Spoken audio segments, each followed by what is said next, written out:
Here's my key, philosophy.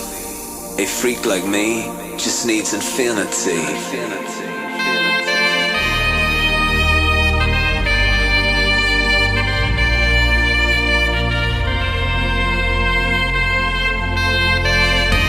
Relax, take your time.